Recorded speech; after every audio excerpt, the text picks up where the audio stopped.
Pronto, vamos dar continuidade. Desembargador Jaime, a palavra estava com Vossa Excelência. Pois não, as ideias fugiram um pouco mais dentro daquilo que comentávamos.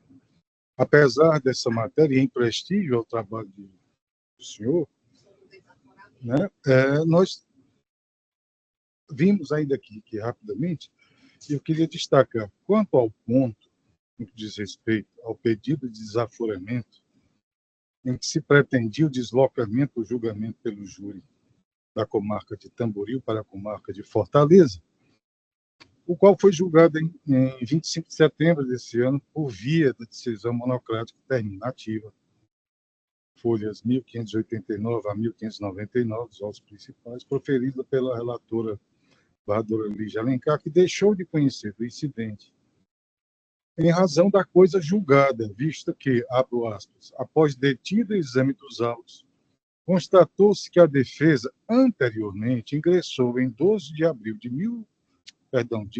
2018 com um pedido de desaforamento. O pedido não for acolhido, apesar de ter tramitado até as instâncias superiores com julgamento de recurso extraordinário pelo Supremo Tribunal Federal, tendo lá transitado em julgado em 7 de junho de 2022.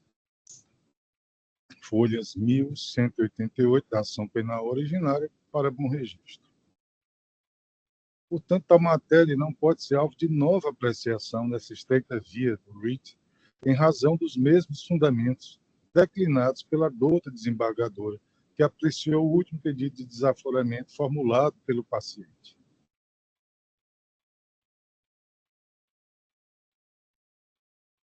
Aí eu digo, toda essa matéria e outras que foram trazidas, inclusive, né, as ameaças de integridade, né, do paciente, bem como do patrono, imparcialidade do juiz e dos jurados, intimidação da vítima, demandariam um exame de cognição ampla sobre os elementos de prova, o que é absolutamente incompatível com a estreita via do habeas corpus, remédio destinado a combater restrições indevidas ao direito de ir e vir do paciente, decorrente de constrangimento ilegal patente, perceptível ao mero juízo pré-liberatório, sem que seja necessária qualquer dilação probatória, razão pela qual fica prejudicado o conhecimento do RIT nesse ponto. No que diz respeito à argumentação quanto ao tema 1068, de repercussão geral, leio aqui um trecho do corpo do voto, que diz que o Supremo, né, firmou o entendimento segundo o qual a soberania dos vereditos do Tribunal do Júri legitima a imediata execução da condenação imposta pelos jurados, independentemente do quanto da pena aplicada, sem que isso importe violação ao princípio da presunção de inocência. Trata-se de orientação vinculante que deve ser observada pelas instâncias ordinárias e que conferem segurança jurídica ao procedimento adotado no caso concreto.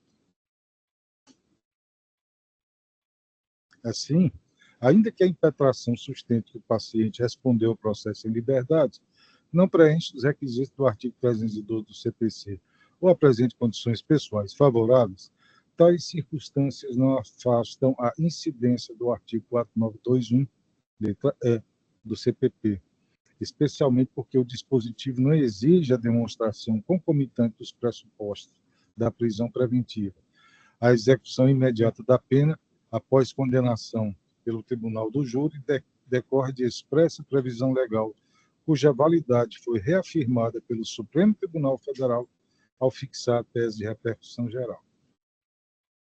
Então, feitas essas observações, e volto a dizer, até para um menor desassossego, né, na família, que está aqui representado, né, pela esposa do paciente, o senhor Edson, que todo aquele motivo de real preocupação dela em que discutimos, né, isso será, volto a dizer, objeto de apreciação na apelação. Então, peço licença para a leitura do caput da emenda, cujo projeto está assim redigido. Direito processual penal, habeas corpus, execução provisória da pena, Tribunal do Júri, soberania dos veredictos, artigo 4921, letra E do CPP, tema 10.008 no STF, nulidades, impossibilidade de cognição na via eleita, inexistência de constrangimento ilegal, ordem parcialmente conhecida e na extensão conhecida denegada. Quero até abrir um parênteses, quando fiz aquele comentário no voto anterior, né, sobre a execução provisória, eu não estava mirando aqui nesse processo. Viu? É o voto, portanto, excelência, que põe ao crivo dos meus pares. Obrigada, desembargador Jaime. Eu já havia proferido meu voto, eu ouvi aqui atentamente, verifiquei também a questão da dúvida com relação ao desaforamento dentro do próprio voto, do corpo do voto, e por esse motivo eu estou acompanhando a relatoria. Como vota, desembargador Ângelo? Muito obrigada, excelência. Em primeiro lugar, eu lhe parabenizo, doutor Waits, por sua excelente sustentação oral, muito tranquila, muito objetiva, e trouxe a esse colegiado o panorama da defesa em relação aos fatos, né? E eu acompanho integralmente o judicioso voto do desembargador Jaime, por entender, assim como ele, como disse também a Procuradoria de Justiça de segundo grau, Ministério Público de segundo grau, que as matérias que foram trazidas na impetração são de um grau de complexidade que não nos permite invadir. Enquanto Vossa Excelência falava, eu visitava os autos originários, vi o despacho da desembargadora Lígia, né? Vi que era do dia 22 de setembro, fui para a ata da sessão, também foi no dia 22 de setembro, 9 horas da manhã. Então, são muitos detalhes que a gente só não consegue decidir com a segurança e a responsabilidade necessária no habeas corpus. Então, acompanho integralmente o voto do eminente desembargador relator por entender que as matérias que foram trazidas não comportam o exame na profundidade necessária do habeas corpus. Então, confirmo o voto provisório, senhora presidente, e acompanho integralmente a relatoria. Obrigada, Reafirmo que o paciente está muito bem assistido juridicamente. O senhor está de parabéns, né, pela qualidade do seu trabalho, né, que impressiona a todos nós aqui. Tudo? Muito obrigada, desembargador Jaime. Por unanimidade, a ordem foi parcialmente conhecida e denegada. Aqui agradecemos ao doutor Edson por sua presença, pelo seu zelo profissional. Uma boa tarde. Até a próxima. Próximo processo 0216250-11/2025, apelação criminal. A relatoria da desembargadora Ângela Tereza Gondim, advogada doutora Carla Patrícia de Oliveira, Pernambuco. Apelante, doutor Francisco David Lima Santos.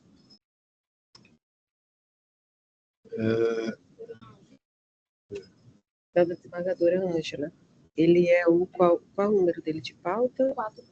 44 de pauta, desembargadora Ângela. Não, é, na verdade... Confere, desembargadora Ângela. 44. É da relatoria da... É? Oxente, e esse tal de Francisco Jaime Medeiros Neto aqui na pauta?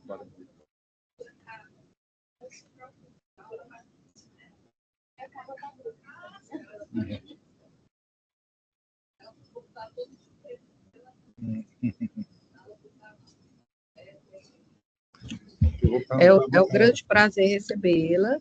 Na sessão passada, a senhora fez de casa, não foi isso? Foi isso. Não, seja bem-vinda. Muito obrigada. Eu estou longe? Dá para ouvir? Dá para ouvir. Obrigada.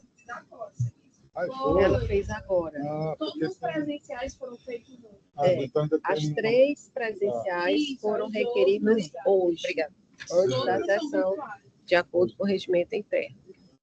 Pois não, doutora. E eu achei interessante, Carla Pernambuco, é o nome de uma chefe de cozinha muito famosa em São Paulo.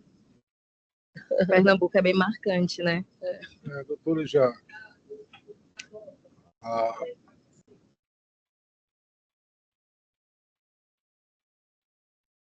A doutora já fez sustentações orais aqui em outras oportunidades, né? E impressão, exatamente.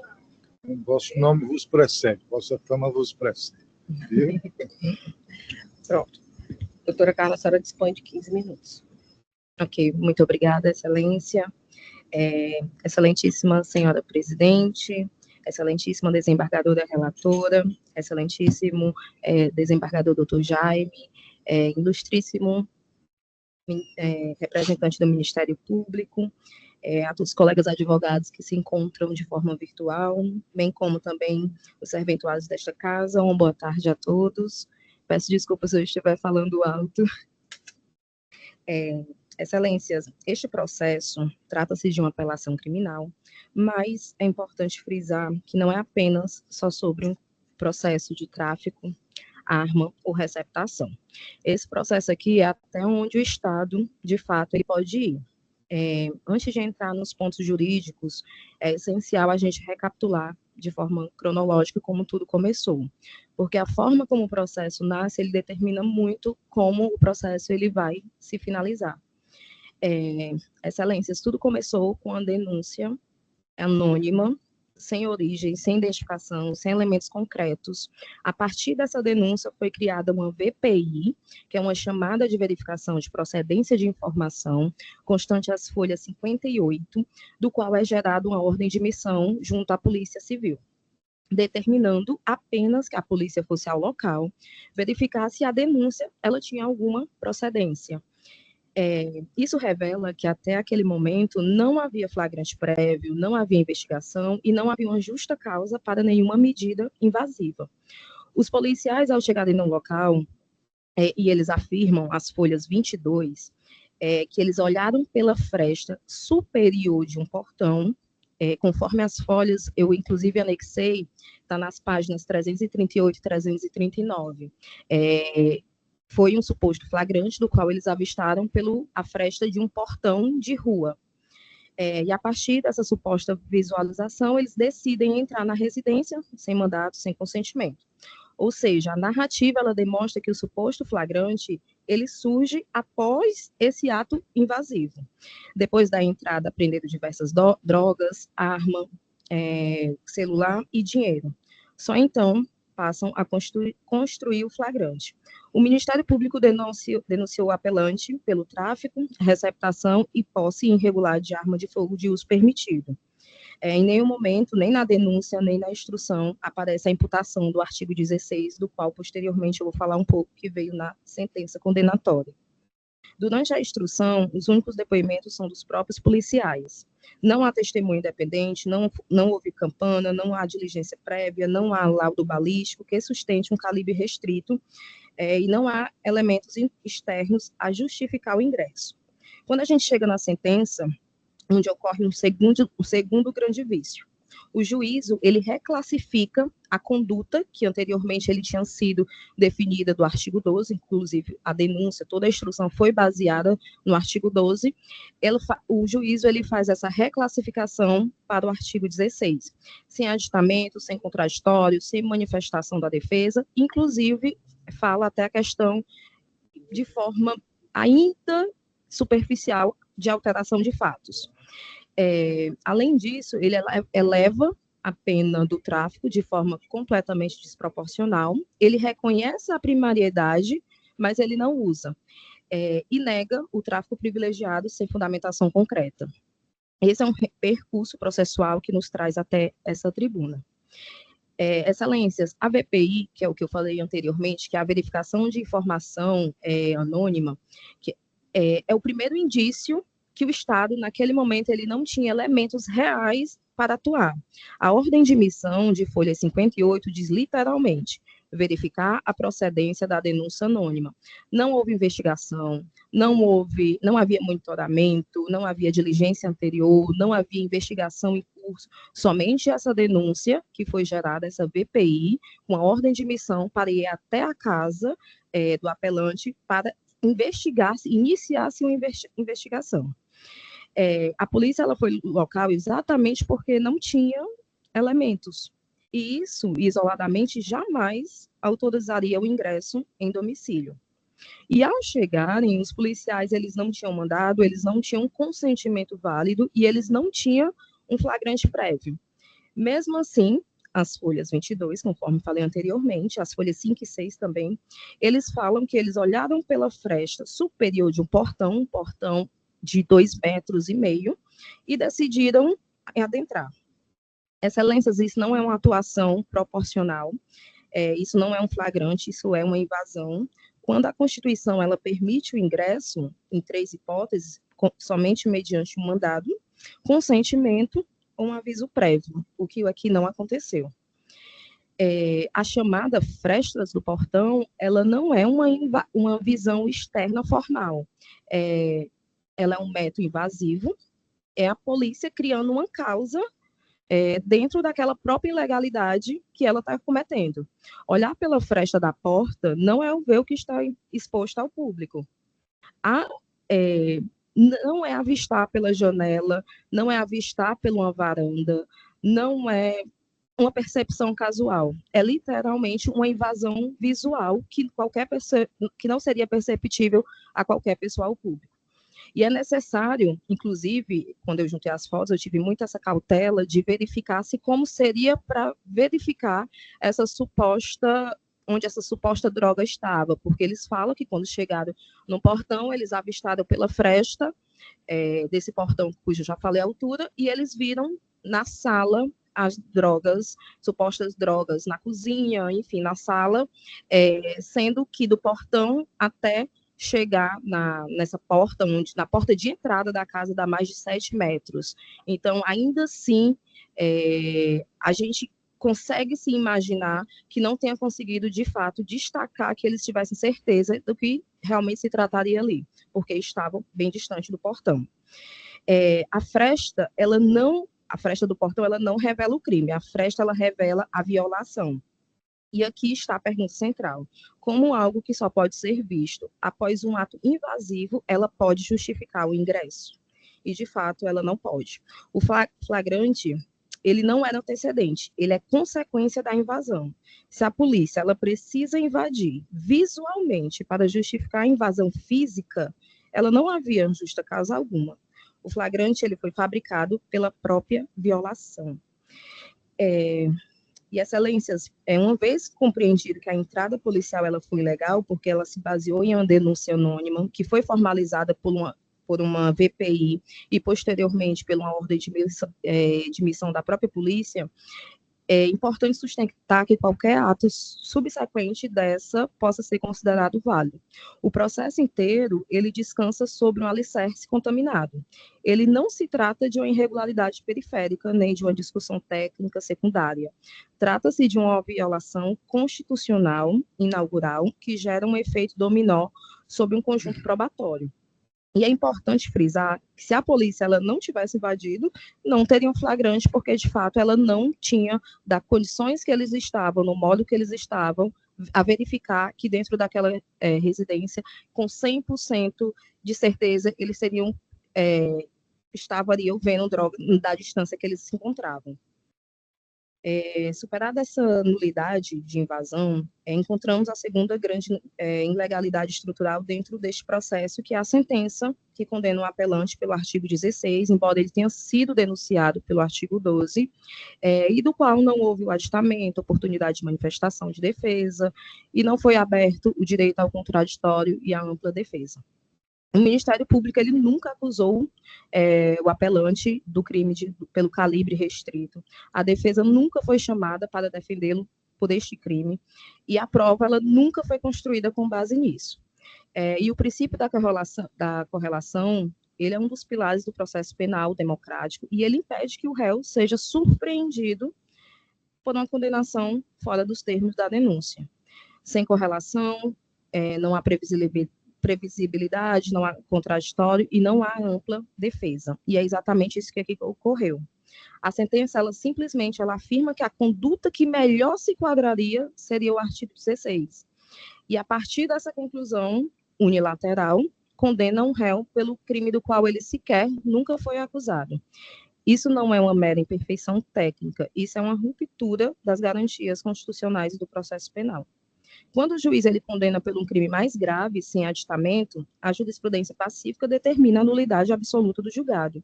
Não basta corrigir a pena, não basta reinterpretar os fatos. O vício está na própria formação da sentença, construída sobre a imputação inexistente. O réu foi surpreendido, a defesa ela foi silenciada, não teve direito ao contraditório e ampla defesa, e mesmo que todas as provas fossem válidas, a condenação pelo artigo 16, ela não poderia subsistir. A forma foi violada, e quando a forma é violada, a própria essência do processo é corrompida. Avançando, excelências, encontramos um outro ponto que exige atenção, a condenação pela receptação. E aqui o que salta aos olhos é a absoluta ausência de dolo. O dolo aqui, ele não se presume, ele deve ser demonstrado, e no caso concreto, nem mesmo o Ministério Público, nem a sentença, eles conseguiram demonstrar. Muito pelo contrário, os policiais declararam nos seus depoimentos, inclusive as folhas 22 também, que eles declararam que acreditaram na versão apresentada pelo acusado, do qual disse que estava em posse do celular, porque uma terceira pessoa de sua família tinha deixado com você. E, inclusive, no depoimento dos policiais, eles também citam que o apelante indicou o nome da pessoa, indicou o endereço, indicou onde ser localizado. Então, eles falam que acreditaram na versão da polícia. Na sentença, o juízo fala que os policiais foram muito objetivos, contundentes, e que afirmaram que acreditava no dolo do apelante, sendo que os depoimentos policiais são completamente contrários. E o processo penal, ele não se admite condenações fundadas em presunções desfavoráveis. A condenação, ela por receptação, ela não se encontra apoio jurídico, fático ou lógico. Ela precisa ser afastada. Excelências, agora passa a dosimetria, um ponto que isoladamente já justificaria a reforma da sentença. Na primeira fase, o magistrado ele reconhece apenas uma vetorial negativa, porém ele aumenta a pena base em 1 ano e 6 meses. E esse salto, ele não se encontra explicação coerente, não encontra um parâmetro legal e não encontra respaldo de entendimento consolidado no STJ. O critério da proporcionalidade, ainda que nós saibamos que não existe uma matemática definida, né, do quanto em si, mas ele precisa usar um critério de proporcionalidade. E com apenas uma vetorial negativa, houve um aumento de bem mais, praticamente o dobro do que seria proporcional. E a sentença reconhece a primariedade, porém ela não aplica também. Excelências, colocando tudo em perspectiva, a denúncia anônima sem lastro, a VPI vazia, a invasão domiciliar pela suposta fresta do portão, a fabricação do flagrante, a reclassificação ilegal, os erros da dosimetria, a ausência de dolo da receptação, a omissão quanto à primariedade não aplicada na segunda fase judicial, na segunda fase da dosimetria da pena, bem como também pelo ingresso ilegal, terminando em uma sentença estruturalmente comprometida. A Constituição, ela não permite atalhos, ela exige forma, garante contraditório, ela exige respeito ao domicílio e à proporcionalidade. Quando o Estado ele ultrapassa a fresta de uma porta, talvez ela também está ultrapassando a fresta da Constituição. E quando a Constituição ela é ultrapassada, a única resposta possível é o reconhecimento de uma nulidade. Por isso, excelências, respeitosamente, a defesa requer o reconhecimento da nulidade da invasão e de todas as provas derivadas, a absolvição de forma consequente, de forma subsidiária, a nulidade da condenação pelo artigo 16, a correção integral da dosimetria aplicada, bem como também a aplicação do tráfico privilegiado, a absolvição da receptação dolosa e, de forma subsidiária, a condenação pela receptação culposa. Muito obrigada. Esta é a manifestação da defesa. Muito obrigada, doutora Carla. Já passando a palavra ao Ministério Público para seu pronunciamento. Obrigado, Excelência. Excelentíssima senhora desembargadora presidente, excelentíssima senhora professora desembargadora Ângela, excelentíssimo senhor desembargador Jaime, excelentíssima senhora da outra Calzide. Está havendo um pequeno desencontro, Excelência, eu acho que é por defeito meu. entre as informações que me são passadas dos processos que estão em pauta e das sustentações orais. Esse processo eu não tinha conhecimento dele, mas dei uma olhada aqui. Mas é porque ele chegou somente hoje. O processo? Essas 3 sustentações o pedido. Né? Eu sei, mas eu não, independente do pedido, eu não tinha relação dos processos que estavam em pauta para julgamento. Sim. Sim, não. Foi a procuradoria, mas eu só recebi os HCs de sustentações orais. Isso, né? Então, mas eu vejo aqui de Afogadilho o parecer substancioso da Procuradoria, e já começo pelo final da fala de Vossa Excelência, rechaçando já de plano o tráfico privilegiado, porque a quantidade encontrada em poder do sentenciado compreende 1.150 gramas de cocaína, 70 gramas de crack, balança de precisão, para além da expressiva quantia de R$47 mil, munições de calibre 38 e 380, um revólver calibre 38. Então, isso é material significativamente substancioso a afastar de plano essa qualificadora, essa causa de privilégio, né, da lei de drogas. Não comporta a aplicação do parágrafo 4º do tipo penal de regência do artigo 33. Quanto à violação de domicílio, realmente esse tema tem sido muito debatido no Supremo, no STJ, e eu vejo aqui que o colega que subscreveu o parecer rebateu com a mesma proficiência de Vossa Excelência as suas substanciosas considerações, e, de fato, não foi uma denúncia anônima infundada. Essa denúncia anônima ela foi previamente verificada pelos agentes estatais e culminaram por identificar a residência onde esse material foi encontrado.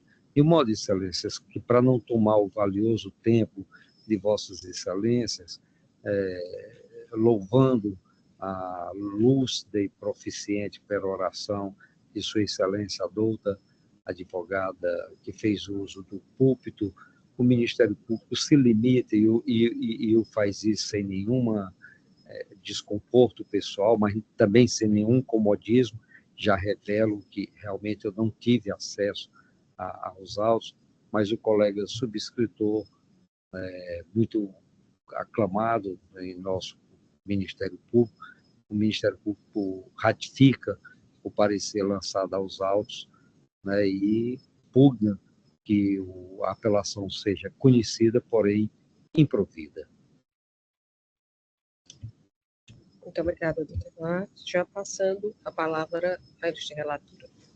Muito grata, excelência. Renovando meus cumprimentos, eu faço agora a doutora Carla Patrícia Pernambuco, que desde a sessão passada, quando defendeu o habeas corpus em favor do ora recorrente, naquela ocasião paciente, já chamou a atenção pela sua desenvoltura, pelo seu conhecimento dos autos e pela sua capacidade de expressar bem suas ideias. Parabéns, doutora Carla. Em relação às teses recursais, foram inúmeras, e o voto está bem alentado, porque nós enfrentamos uma a uma,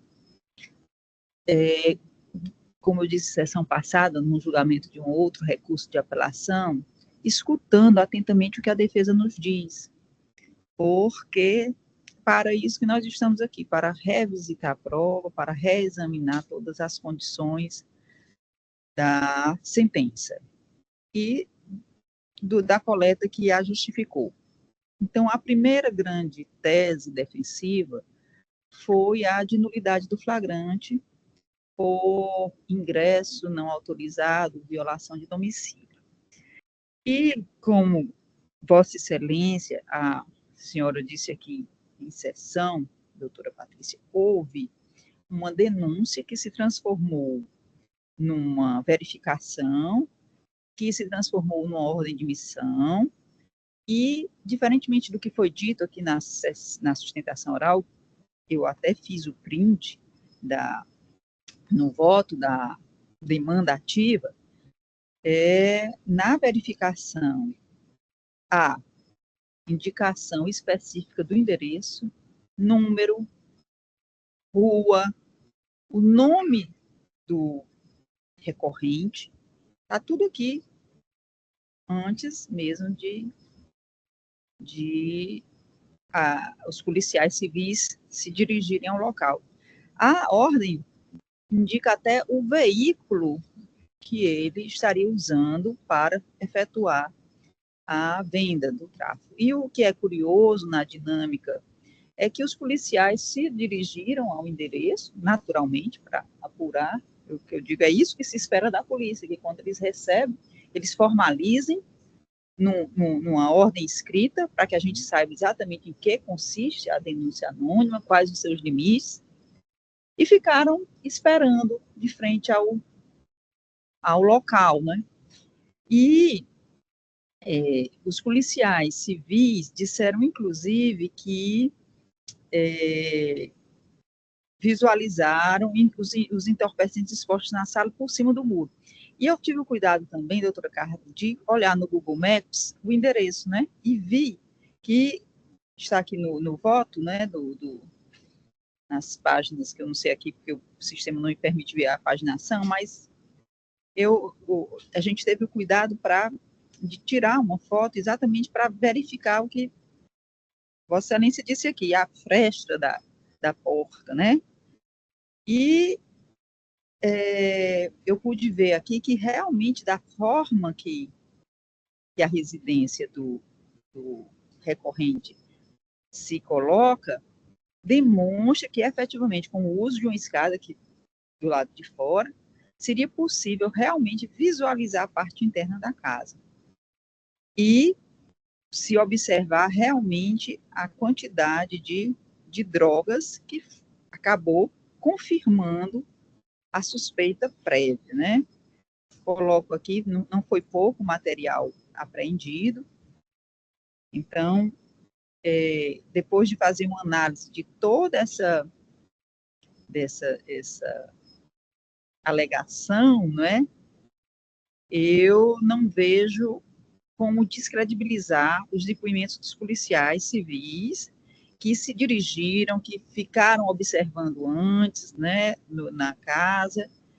E do mesmo jeito que a Constituição preserva o domicílio como um lugar inviolável, e nenhum de nós tem dúvida quanto a isso, né, o tema 280 do STF fala essa questão, né, e essa mesma Constituição nos diz que em situações como a dos autos, é possível que seja mitigada essa garantia. Então, não verifiquei nulidade na dinâmica da apreensão de todo o material que está descrito na denúncia, né? Aí vamos ultrapassar essa questão preliminar, que não foi simples e que a gente se debruçou com muito cuidado sobre ela. Vamos a posse de arma de fogo e munição de uso restrito, onde também é alegada a violação ao princípio da correlação, a sentença não teria julgado de acordo com a denúncia. Na verdade, todos nós também sabemos que o magistrado ele pode operar em mandato libere, desde que não haja alteração na descrição dos fatos. Foi o que aconteceu. O magistrado não alterou a descrição da denúncia e a defesa pôde amplamente se defender dos fatos que estavam ali descritos. Então, na verdade, eu não vejo nenhuma violação ao princípio da correlação, junto aqui alguns julgados nesse sentido, e considero também ultrapassado essa argumentação, ultrapassada essa fundamentação também, e coloco isso aqui muito bem fundamentado, com base no artigo 383 do Código de Processo. Vamos à receptação do aparelho celular, né, que foi uma coisa que eu prestei muita atenção no seu recurso, que foi dito assim, até os policiais que fizeram flagrante acharam que o celular não era receptado. Aí eu fui olhar essa alegação, né, que está na palavra de um dos policiais civis, chamado Felipe dos Santos Leite, as folhas 28, na fase extrajudicial. E o que é que o policial diz? Ele disse que inferiu que o conduzido pudesse estar falando a verdade em relação a esse celular, porque o celular tem registro de roubo, um roubo de um automóvel, onde dentre os objetos estava esse celular, inclusive com o boletim de ocorrência, o nome da vítima, da proprietária, que eu até coloco aqui, senhora Carliane de Melo Brasil Silva, e o policial diz apenas assim, bom, ele disse aqui que o celular era de uma familiar dele, que tinha sido roubado e que tinha sido recuperado e que estava com ele. E o policial disse, parece que ele está falando a verdade. Foi isso, é isso que está no inquérito. Inclusive, ele usou, posso inferir que ele possa estar falando a verdade. Isso está longe de ser uma afirmação conclusiva e categórica. Também acho que a defesa não pode se apegar a essa cogitação de um policial que não foi confirmado em juízo para afastar a receptação ou pedir a desclassificação para a forma culposa. Mesmo porque havia a possibilidade de trazer essa dona do celular para confirmar essa alegação de que realmente o celular tinha sido recuperado por ela e que ela tinha entregue ao paciente. Nada disso foi feito. Mantenho, então, a condenação da receptação do celular na forma dolosa e não na forma culposa, como solicitado. Em relação à dosimetria da pena, nós fizemos a análise de cada delito, o crime de narcotráfico, em todas as 3 fases, o crime de receptação, em todas as 3 fases, o crime de posse ilegal de arma de fogo e munições de uso restrito, em todas as 3 fases, e debatemos cada vetor judicial que foi negativado, debatemos o afastamento do benefício do tráfico privilegiado, fixamos o regime inicial, nos manifestamos sobre a detração penal e, por fim, nós falamos sobre o direito de recorrer em liberdade, reafirmamos aqui o que nós já havíamos dito na impetração que foi julgada semana passada. Então, resumindo, né, nós conhecemos integralmente de todas as alegações, mas julgamos o recurso desprovido.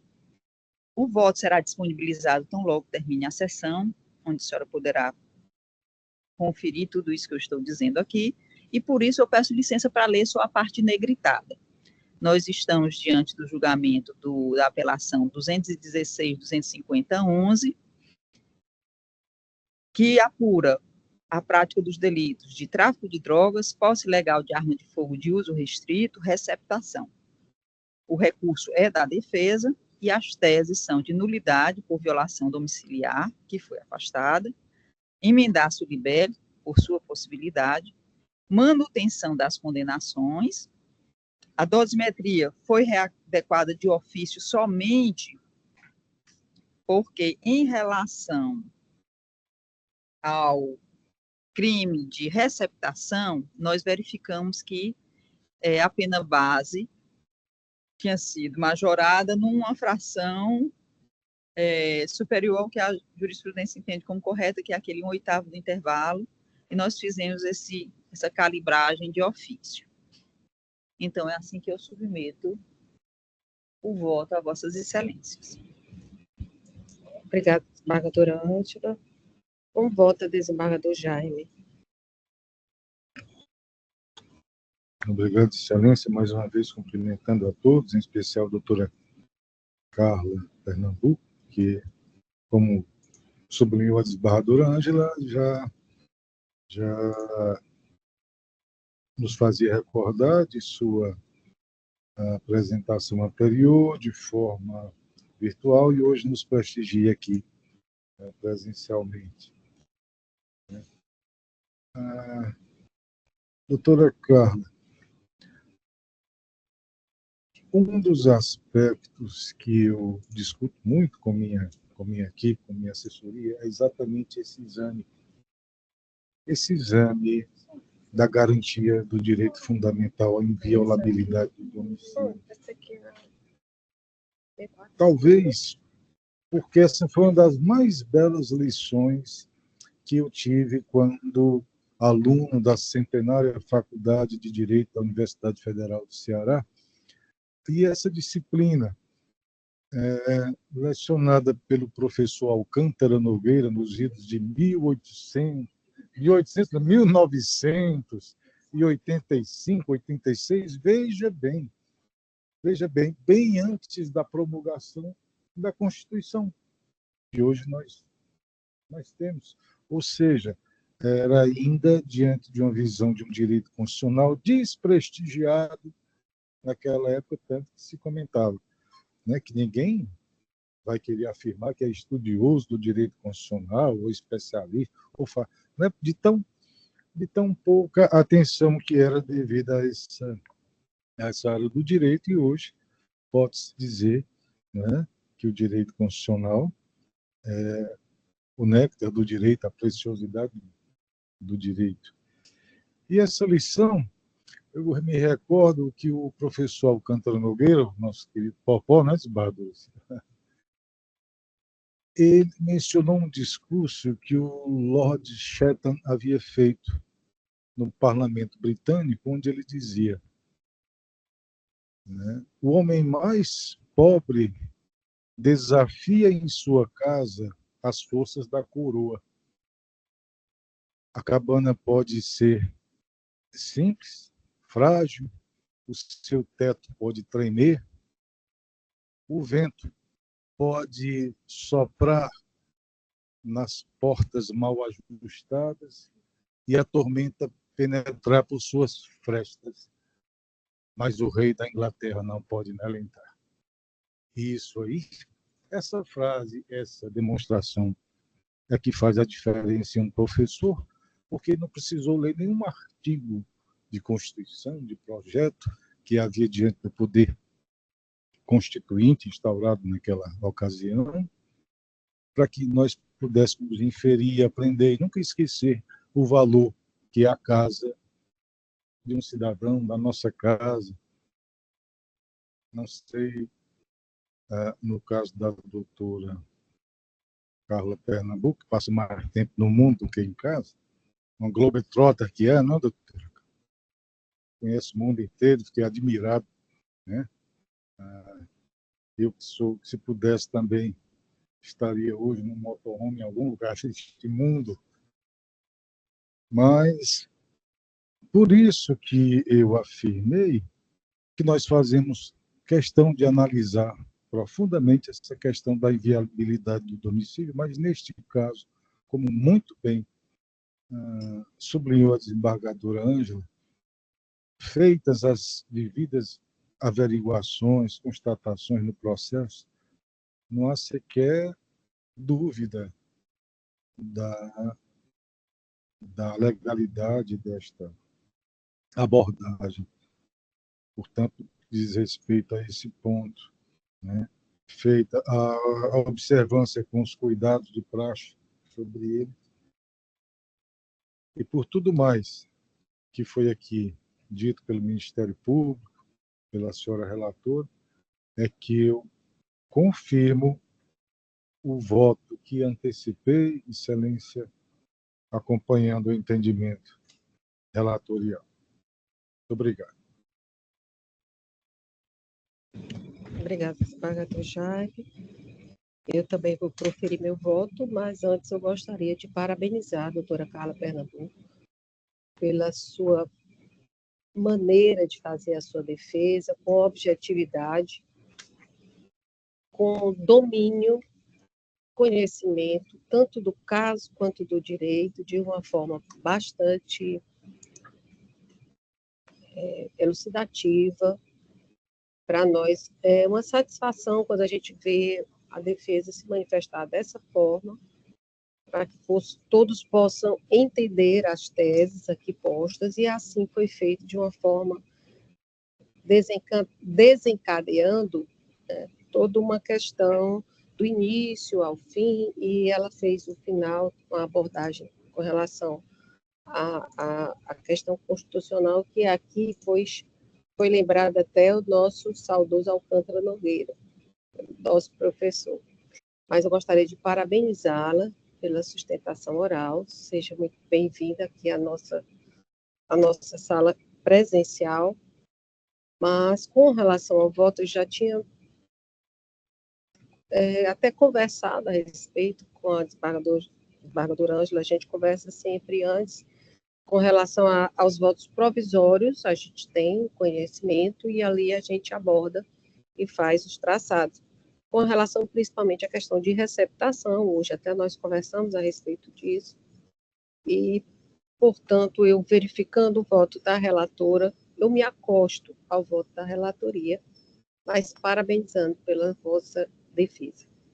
Certo? Muito obrigada. Declarando agora a decisão por unanimidade, o recurso foi conhecido e desprovido. Muito obrigada, doutora Carla Patrícia de Oliveira, Pernambuco. Até a próxima. Mais uma vez, eu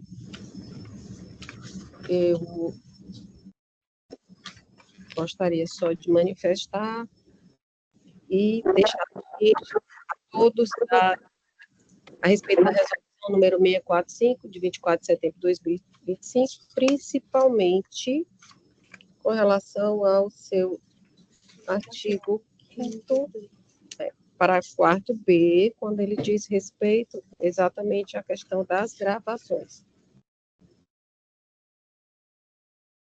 Artigo 5º B.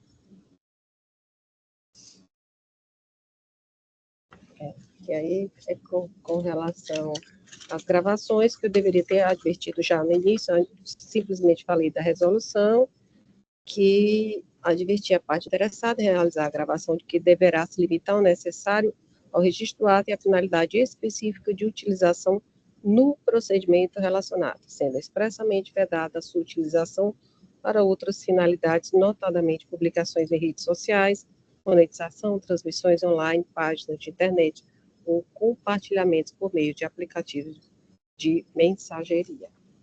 Agradecendo a todos, agora passaremos a sustentações que já foram, que pacientemente nos aguardaram. Muito obrigada. Nós precisamos dar prioridade aos colegas e vossas excelências que aqui chegam presencialmente. Obrigada. Passaremos à primeira sustentação oral, habeas corpus criminal 062-9502-19/2025, que está em segredo de justiça. É número 1 do roteiro extra-pauta. Inclusive, esse HC ele foi adiado semana passada, não é isso, doutora Márcia? Isso, excelência. Vocês estão me ouvindo porque aqui, para mim, a imagem está congelada. Nós estamos ouvindo perfeitamente bem. Tá ótimo. Paciente IFDL, doutora Márcia Rúbia Batista Teixeira. A senhora dispõe de minutos. Obrigada, doutora Márcia. Obrigada, excelência. Saúdo a todos desse egrégio tribunal, na pessoa da presidente desta Câmara. Saúdo aos demais desembargadores, o ilustre procurador de justiça, o nobre defensor público, bem como serventuários dessa casa, os policiais e aos nobres colegas advogados que estiveram aí de forma presencial e que também aguardam aqui de forma online. Excelências, esse habeas corpus trata de uma prisão ilegal do paciente IFL por ter sido preso preventivamente. Inicialmente, vocês instauraram um inquérito policial na cidade de Icó. Depois desse inquérito policial, que foi instaurado no Icó para averiguar as supostas facções criminosas relacionadas ao CV, ocorreu um outro inquérito instaurado na cidade de Oroz. Posteriormente, houve a instauração de um inquérito policial na cidade de Iguatu. Ocorre que foram unificados todos esses inquéritos e foram enviados para a vara de organização criminosa. O inquérito foi iniciado em 2023 na cidade de Icó para averiguarem a situação das facções criminosas, da facção criminosa CV naquela localidade. Posteriormente, o inquérito instaurado na cidade de Oroz era para averiguar com relação à facção criminosa do PCC. Posteriormente, no Iguatu, era a facção GDE. Então, os 3 inquéritos foram enviados em um só relatório para a vara de organização criminosa por conta dos supostos crimes. Ocorre que todos esses supostos crimes ocorreram em tempos diversos e em inquéritos policiais diversos também. O paciente, à época dos fatos, estava, inclusive, cumprindo a sua execução com monitoramento eletrônico. Desde o ano de 2020, o paciente sequer mora na cidade do Iguatu, estando dentro desse processo, sendo acusado de estar dentre um dos chefes da GDE. O monitoramento dele também é na cidade de Maracanaú. Desde 2020, ele não reside mais na cidade de Iguatu e estava, à época que foi preso, residindo já na cidade de Maracanaú. Durante a investigação criminal, foram encontrados alguns aparelhos celulares. Esses aparelhos quebraram por completo a cadeia de custódia. Não se sabe qual foi a forma que foi apreendida, não se sabe qual foi a forma que foi transportada, por quanto tempo esses aparelhos celulares permaneceram na custódia do Estado. E, posteriormente, surgiram acusações com relação ao paciente, informando que, nas conversas extraídas em celulares de terceiras pessoas, porque não foi apreendido nenhum tipo de aparelho celular com o paciente nunca foi levado até a delegacia de polícia para prestar esclarecimento. Não houve nenhum tipo de abordagem, não houve flagrante. A única suposta prova que tem com relação ao paciente é uma conversa extraída do aparelho celular de um terceiro em que menciona o apelido de véi ou coroa. E, neste momento, trago aqui que esse termo véi foi também usado no inquérito do ICO de uma outra pessoa que também teria esse apelido de véi. Eu sei que esse, Excelências, não é o momento de adentrarmos no mérito, de sabermos realmente se o paciente estava certo, se estava errado, mas eu trago aqui um processo que tem em uma denúncia com 409 páginas, 33 denunciados, que foram unificados em inquéritos de 3 comarcas e que a única acusação que pesa hoje sobre o paciente é essa conversa extraída de aparelho celular de terceiros e friso novamente, que não teve o devido cuidado na cadeia de custódia e que, por estar mencionando o nome do paciente como véi ou coroa, também mencionado em outro momento por outra pessoa, em outro aparelho, esse apelido de outra pessoa, hoje ele encontra-se preso preventivamente em um processo que não se sabe a data a qual será submetido a um julgamento. Já existe denúncia, sim, já foram apresentadas as defesas de alguns e não se sabe ao certo quando será a sua instrução. E eu volto a falar aqui, Excelências, que antes de ser preso, o custodiado estava trabalhando com carteira assinada, estava cumprindo a sua execução com monitoramento eletrônico e nunca houve nenhuma quebra. A todo momento que a justiça quisesse encontrá-lo para esclarecer, para levar até a delegacia, saber sobre algum fato, ele estaria de fácil acesso. E nunca foi chamado à delegacia para prestar de depoimento. Mesmo no inquérito 3, e culminou a prisão dele com a prisão de algumas pessoas na cidade do Iguatu, já esse inquérito em 2024. Por mais que, ao final, encontre culpa no paciente, fato este que a defesa acredita que não irá acontecer, e este não ser o momento de estar provando se ele estava certo ou errado, mas hoje acredito que o paciente tenha, sim, o direito de responder esse processo em liberdade. Tanto pelos motivos que ele já estava sendo monitorado, teria como ser encontrado facilmente, estava trabalhando de carteira assinada e os fatos apresentados na denúncia, tanto não tem, né, a conclusão, a forma adequada da cadeia de custódia que foi conduzidos esses aparelhos celulares, como os fatos não são contemporâneos. Então, Excelência, o HC impetrado aqui, a fundamentação ela é bem objetiva, pautada justamente na legalidade, que foi efetuada essa prisão preventiva do paciente, e a única coisa que o paciente espera é que ele tenha a possibilidade de responder esse processo em liberdade, por mais que sejam com medidas cautelares diversas da prisão, que ele já estava cumprindo o monitoramento eletrônico. Então, são esses termos em que a defesa pede o provimento, a concessão da ordem de habeas corpus. Obrigada.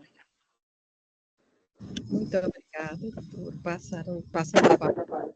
Doutor Marcos Renan.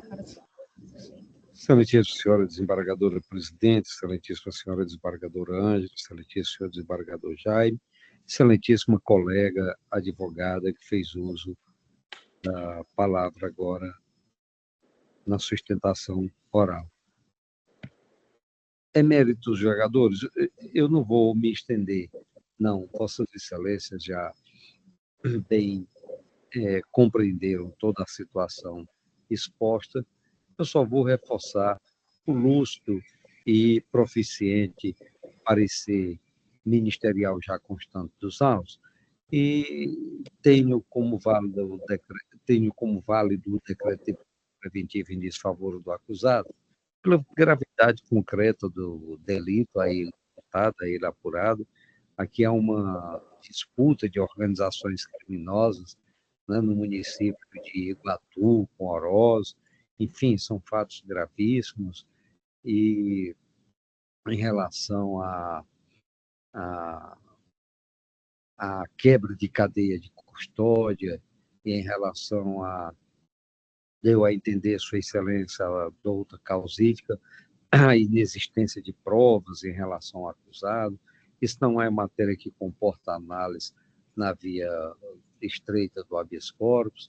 Extraio aqui desse egrégio Tribunal de Justiça do Estado do Ceará uma pequena ementa, a saber, abro aspas, não conhecimento das teses de suposta quebra da cadeia de custódia da prova digital e de ausência de autoria e materialidade delitiva, impossibilidade de análise, incompatibilidade com a via eleita. E diz mais, quanto ao juízo valorativo em relação à validade das provas, devido à alegação de suposta quebra da cadeia de custódia das provas digitais, e quanto à tese de ausência de autoria e materialidade delitiva, não é matéria a ser examinada em habeas corpus. E aqui é uma decisão da eminente desembargadora Lira Ramos, relatora do HC, indicado na manifestação ministerial escrita. De modo, Excelência, que, em apertada síntese, o Ministério Público ratifica o parecer lançado nos autos, quer pela gravidade da conduta imputada ao acusado, envolvendo participação em organização criminosa armada, inclusive, que justifica, a meu sentir, o decreto de prisão preventiva, e quanto às demais questões, não vejo como conhecê-las na via estreita do pedido habeas corpus. Obrigada, doutor Renan. Farei agora a leitura, já também sem... antes, eu tenho que parabenizar a doutora Massubi, que nos esperou aqui pacientemente e fez uma brilhante defesa. Agradeço. Já peço licença aos pares para ler a proposta de emenda. E já vou para as razões de decidir. O habeas corpus não é um instrumento adequado para análise de tese negativa de autoria e de materialidade criminosa por insuficiência de provas e de alegações relacionadas à quebra de cadeia de custódia, por exigirem ampla dilação probatória incompatível com o rito célere e cognição sumária da via eleita. Em consonância com o artigo 659 do CPP e artigo 258 do Regimento Interno do Tribunal de Justiça, o argumento de excesso de prazo para apreciação do pleito liberatório se encontra prejudicado, pois dos autos incidentais número 0024-711-53-2025, em 7 de agosto, de outubro, agora passado, o juízo processante examinou a pretensão defensiva, entendendo pela manutenção da prisão preventiva, já constando até mesmo o arquivamento do feito. Ademais, sobre a temática, deve-se observar o critério da razoabilidade, especialmente em casos de maior complexidade com pluralidade de réus. Na hipótese, não se vislumbra qualquer descaso quanto ao trâmite do feito, pois, até o momento, foram adotadas todas as medidas pertinentes para o impulsionamento processual na sua forma regular, tendo o paciente sido preso em 24 de junho de 2025, a denúncia oferecida aos 31 de julho do mesmo ano e recebida no dia 5 de agosto de 2025, com a apresentação da resposta à acusação em data de 8 de setembro de 2025, versando os autos sob delito de natureza grave, atinente à suposta organização criminosa e contando com extensa lista de denunciados, 33, o que enseja a aplicação da súmula número 15 do Tribunal de Justiça do Ceará. Salienta-se que, apesar da complexidade do processo, a autoridade judicial tem acompanhado as devidas movimentações e, inclusive, em 24 de outubro de 2025, procedeu com o saneamento, determinando, conforme no artigo 80 do CPP, a separação dos autos quanto aos acusados que já haviam se manifestado no caderno processual. Em conseguinte, no que se refere ao hora paciente, a ação penal no dia 29 de outubro de 2025 foi desmembrada para os autos número 0269 68616-2024. A despeito de a sequência dos atos processuais não configurar, por hora, excesso de prazo para a formação da culpa, na fase em que se encontra o feito, entende-se como adequado o envio de determinação ao juízo impetrado para que, com o objetivo de evitar possível ofensa ao princípio da razoável duração do processo, aprecie, no prazo de até 10 dias, as respostas à acusação apresentadas nos autos desmembrados. A prisão preventiva se encontra plenamente amparada pela primordial necessidade de se interromper ou diminuir a atuação de integrantes de organização criminosa.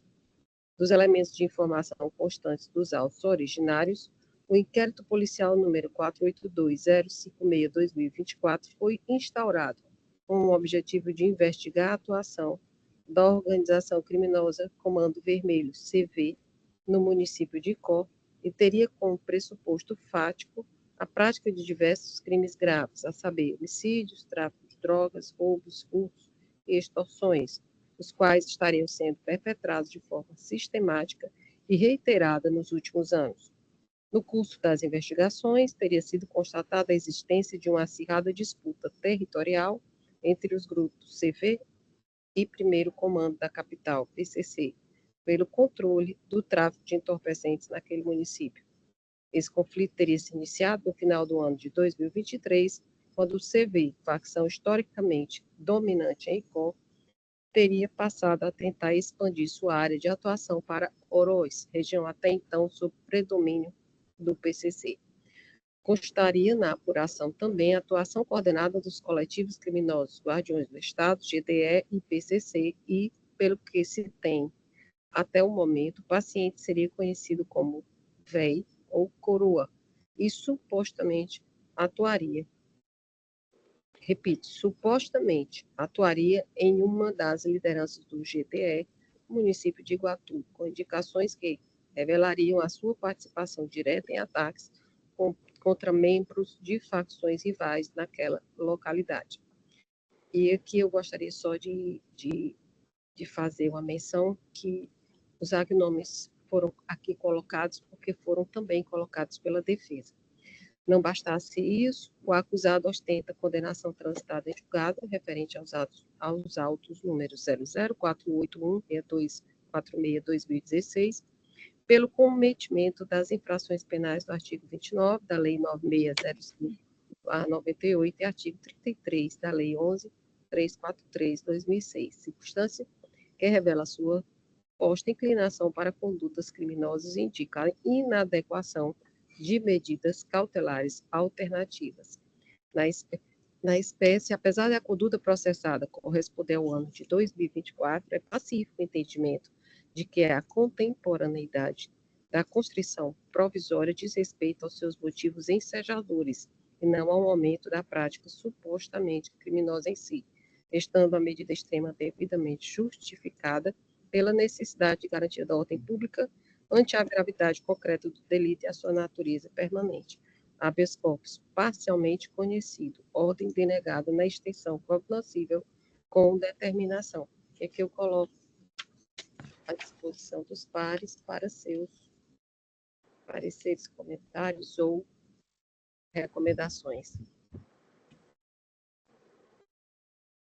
Como vota, desembargadora Ângela? Integralmente, com Vossa Excelência, confirmando o voto provisório. Obrigada. Como vota, desembargador Jaime? Com a relatoria. Assim declaro, por unanimidade, a ordem parcialmente conhecida e denegada, com determinação à autoridade impetrada, para que aprecie no prazo de 10 dias as respostas à acusação apresentadas nos autos desmembrados, número 0269-68616-2024, 806-0001, nos termos do voto da relatora. Muito obrigada, doutora Márcia Rúpia. Obrigada, Excelência. Boa tarde a todos. É sempre uma honra estar aqui presente, aprendendo com Vossas Excelências. Boa tarde. Agradecemos. Obrigada.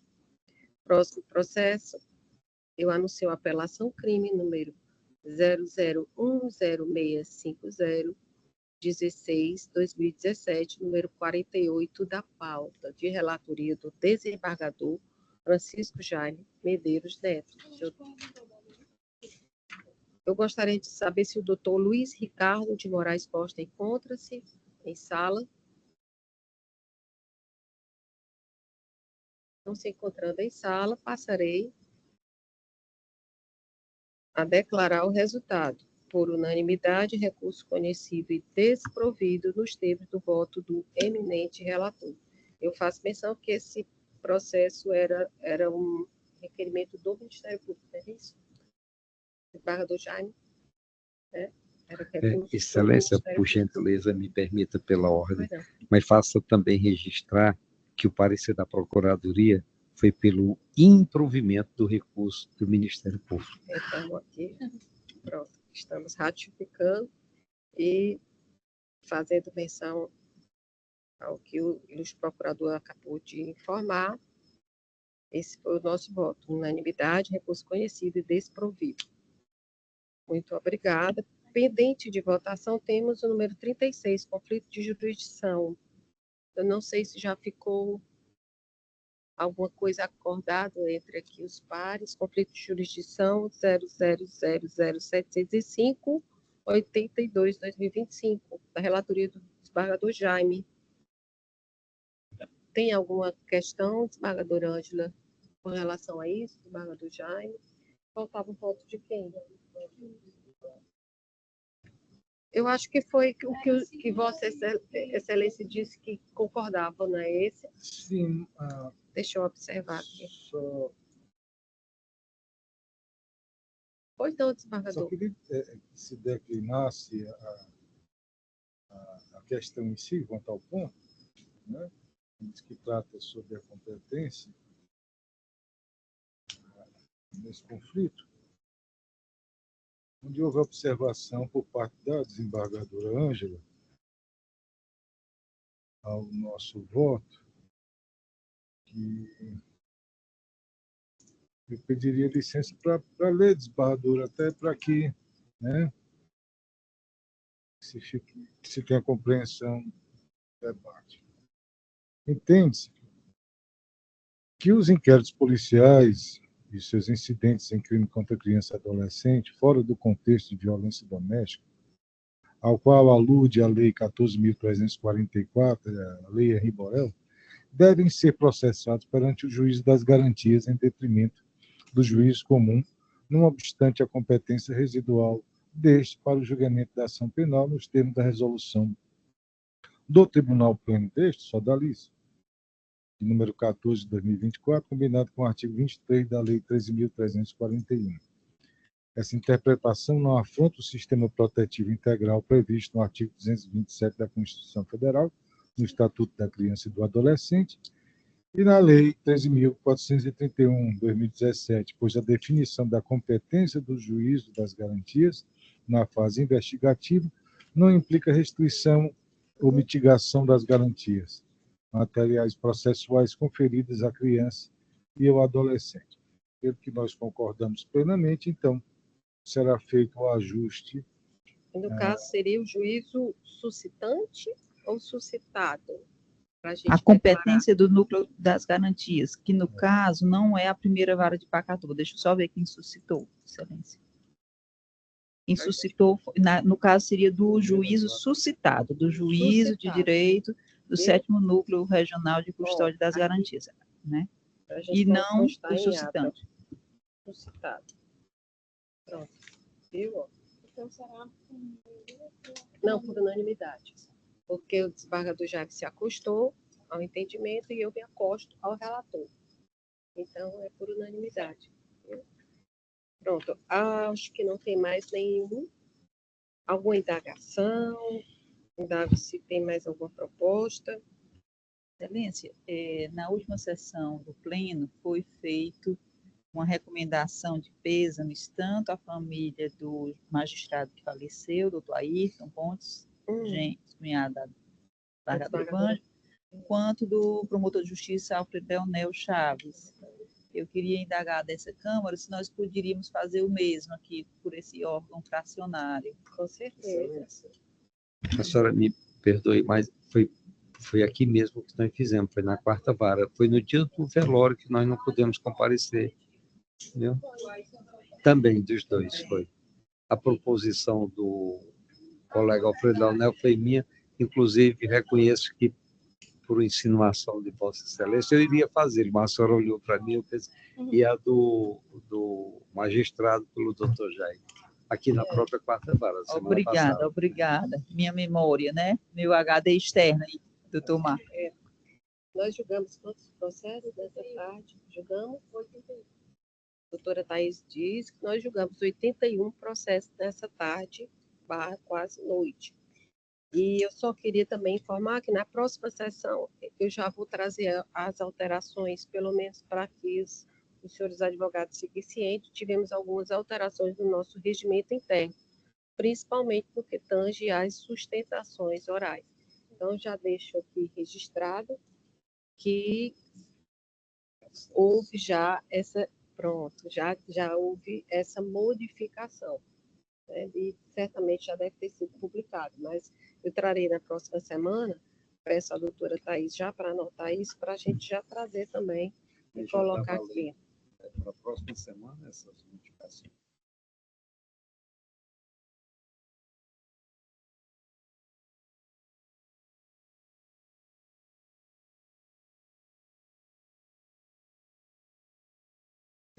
Agradecendo a todos, agradecendo também a Força Policial, que esteve aqui presente conosco durante toda a tarde, aos nossos servidores, na presença da Elaís, ela não quer que diga, mas eu digo, ao Leandro, ao Lúcio, que nos auxiliou, desembargador Jaime, muito obrigada, desembargadora Ângela, muito obrigada, doutora Thais e doutor Marcos Renan, e também doutor Laerte, aqui presente. Boa tarde, desembargadora.